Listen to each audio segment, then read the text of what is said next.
Kita bicara soal serangan cyber, itu sudah bukan sesuatu yang kita berandai-andai lagi. Sudah tiba, serangan cyber itu sudah real. Pertanyaan saya adalah dari Bank BTPN menyiapkan jurus atau langkah seperti apa saat terjadi serangan cyber, Bu Jenny? Oke, saya rasa saat ini kita selalu mengatakan if kita kena serangan gitu. Kami di BTPN sudah selalu mengatakan jangan berpikiran if, kapan ya.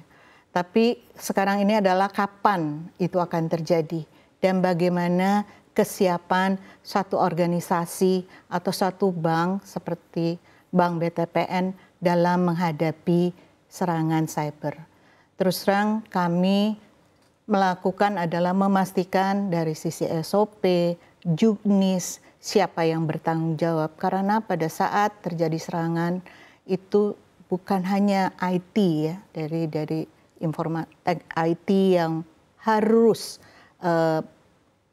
pasti IT harus bekerja untuk hal itu. Tapi bagaimana cara mengkomunikasikan? Komunikasi itu bukan hanya internal, tapi bagaimana dengan eksternal kita, pada customer kita, kepada employee kita, kepada regulator. Dan itu harus ada step by step-nya dan siapa yang melakukan apa. Sehingga kami di BTPN terus terang saat ini sedang melakukan adalah memastikan terdapatnya juknis yang jelas. Ya. Juknis jelas dari setiap step dan siapa, oleh siapa, kepada siapa itu harus dikomunikasikan. Jadi mungkin itu ya Dina yang sedang kami lakukan di BTPN. Oke, baik. Sudah mempersiapkan bahkan langkah apa yang harus diambil per bagian begitu ya Bu Jenny ya, bukan saja betul. Dari tim IT tapi juga dari tim Markom, karena nampaknya dari Bank BTPN melihat pola komunikasi untuk nasabah ini juga menjadi bagian yang penting pada saat serangan cyber terjadi begitu Bu Jenny ya. Oke, kita tahu bahwa tahun ini melihat situasi yang ada, celah yang begitu banyak terbuka bagi serangan cyber yang terjadi di berbagai industri, akhirnya pemerintah juga pun turun tangan. Salah satunya adalah dengan rencana adanya Undang-Undang Perlindungan Data Pribadi. Kalau dari Bank BTPN sendiri melihat persiapan menuju ke penetapan undang-undang ini seperti apa, Bu? Kami kebetulan di BTPN dari tahun lalu ya, kami sudah men-set up satu bagian namanya CISO, Chief Information Security Officer. Kemudian juga tahun lalu kami sudah menerapkan atau juga mendapat sertifikasi ISO 27001, itu adalah salah satu dari cyber ya, keamanan cyber. Karena kita menganggap bahwa data, I think mungkin kalau kita ketahui bahwa data protection ini dimulai dari tahun 2015 ya oleh di Europe yang disebut GDPR. Dan kalau saya melihat detail dari data protection kita, mungkin 80% itu adalah sudah mengcover standar global terhadap data protection. Dan kami sudah melakukan ini dari tahun lalu. Sebenarnya kan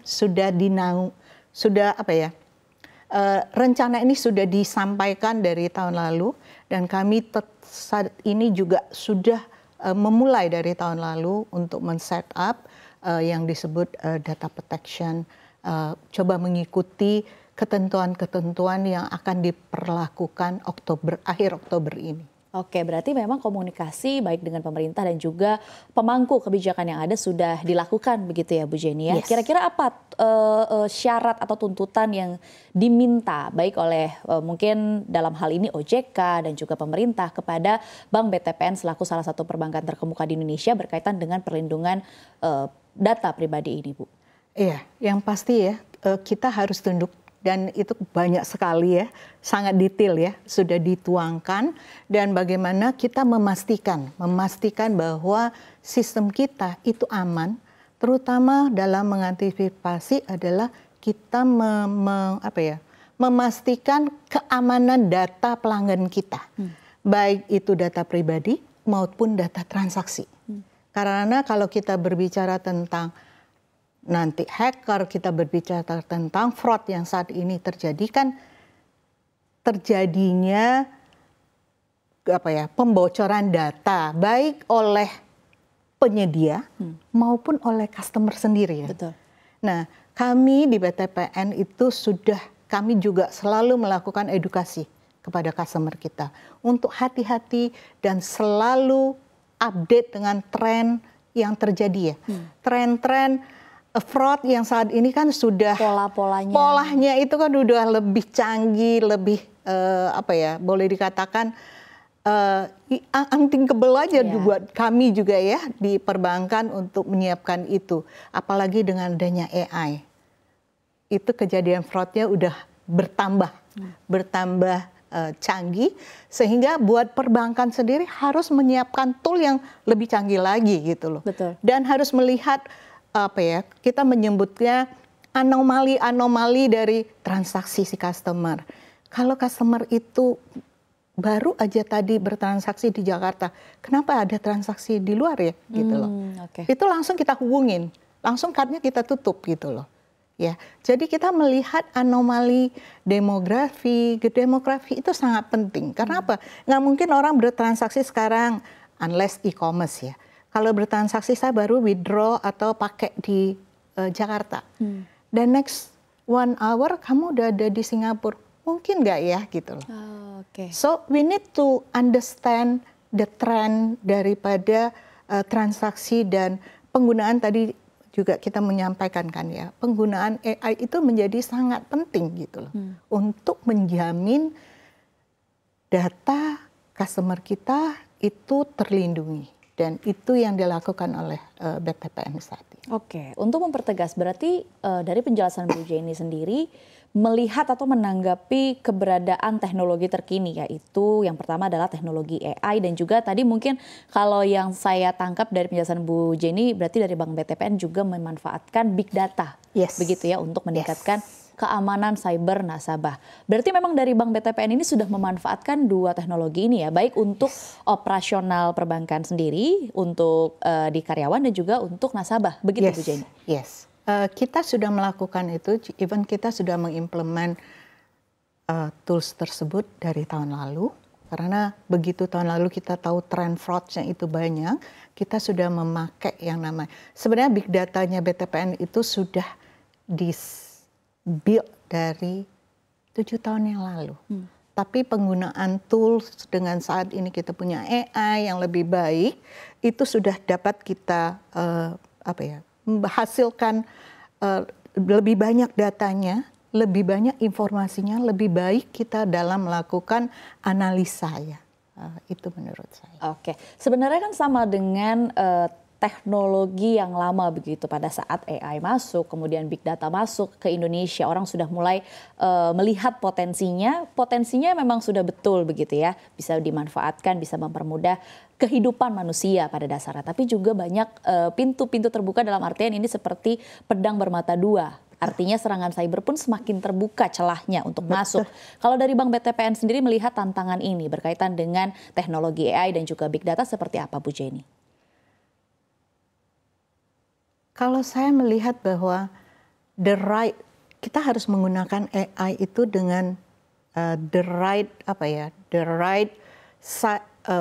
needs dari BTPN sendiri, Bank BTPN dalam hal ini melihat apakah kita mau, pertama yang kita lakukan adalah tadi untuk menjaga data customer, untuk menjaga transaksi customer. Kemudian saat ini, tahun ini kita mulai melakukan, yaitu untuk marketing. Bagaimana kita bisa mempredik kebutuhan customer, produk, sehingga kita melaunch suatu produk itu tepat dengan kebutuhannya customer. Jangan kita membuat produk atau melaunch atau meng-email atau meng-WhatsApp atau SMS sesuatu yang customernya tuh nggak perlu gitu loh. Sehingga kami menggunakan AI ini untuk marketing tools gitu. Sehingga yang diberikan oleh BTPN itu adalah ke setiap customer itu berbeda. Karena kebutuhannya juga berbeda. Oke, baik. Ini mungkin menjadi pertanyaan saya yang terakhir, Bu Jenny. Kita bicara siang hari ini berkaitan dengan transformasi digital untuk industri perbankan. Mungkin boleh dijelaskan untuk pemirsa CNBC Indonesia sebenarnya jadi inisiatif besar apa dari Bank BTPN untuk memastikan bahwa transformasi digital ini juga bisa berkelanjutan dalam artian cyber security dan juga memanfaatkan atau mengoptimalisasi potensi yang ada. Tadi ya yang saya sampaikan bahwa kami itu bekerja sama dengan co-kreatif kami sebut. Co-kreatif ini juga terdiri dari customer kami yang sit with us. Kalau Anda bertanya inovasi apa sih? Kami akan selalu berpikiran tahun ini dan tahun depan. Kita nggak bisa berpikir 5 tahun lagi gitu, too long gitu ya, terlalu lama. Dan juga kami align ya, kami selalu mengatakan harus kita membuat kolaborasi dan align dengan memang landscape-nya dari Bank Indonesia dalam transformasi pembayaran digital. Kan kita tahu ya, BI juga sedang bertransfer ke sana. Kita punya BI Fast yang sudah lebih canggih dan kita akan masuk ke hal-hal yang memang kita akan align dengan mereka. Dan kita juga melihat dari kita kan nggak bisa berdiri sendiri ya, kita ngelihat negara lain. Ya, negara lain juga pembayaran itu sudah sangat-sangat advance ya. Kita berbicara tap, ya pembayaran secara tap. Kayak contoh di Singapura aja, bayar naik transportasi cukup di tap aja, gitu ya. Nah, di kesana mestinya ya. Kemudian yang kedua, saya rasa kita sudah mulai ya, QRIS is something yang QRIS itu udah menjadi sesuatu yang saya senang sekali, mudah buat semua orang, tapi kan mestinya QRIS itu di connect dengan merchant-nya, dengan sistem dari merchant sehingga terjadi ekosistem yang lebih baik ya, ekosistem pembayaran yang lebih baik ya. Itu yang kami lihat dan bagaimana QRIS ini, sistem ini bukan hanya di kota-kota besar. Bagaimana ini bisa sampai ke daerah-daerah yang kita tahu ya di Indonesia. Pelosok bisa menggunakan itu sehingga ekosistem pembayaran kita juga akan jadi lebih baik. Pasti itu membutuhkan dukungan dari infrastruktur. Karena teknologi itu, digital itu, sistem itu bagus, tapi kalau infrastrukturnya tidak mendukung, itu juga akan ini ya menurut saya it doesn't touch ya, tidak sampai gitu loh. Oke, baik, diskusi yang sangat menarik begitu ya dari sosok petinggi teknologi di perbankan pada siang hari ini. Kita telah mendapatkan banyak insight begitu terkait dengan teknologi untuk membantu industri keuangan atau perbankan menghadapi tantangan dan juga peluang di tengah transformasi digital, kemudian inovasi teknologi serta revolusi kecerdasan buatan tadi. Terima kasih kepada Bu Jenny Mustafa selaku Head of Information Technology dari PT Bank BTPN Tbk yang telah hadir secara langsung di studio CNBC Indonesia. Sehat dan juga sukses selalu untuk Anda Bu Jenny. Terima kasih, Din.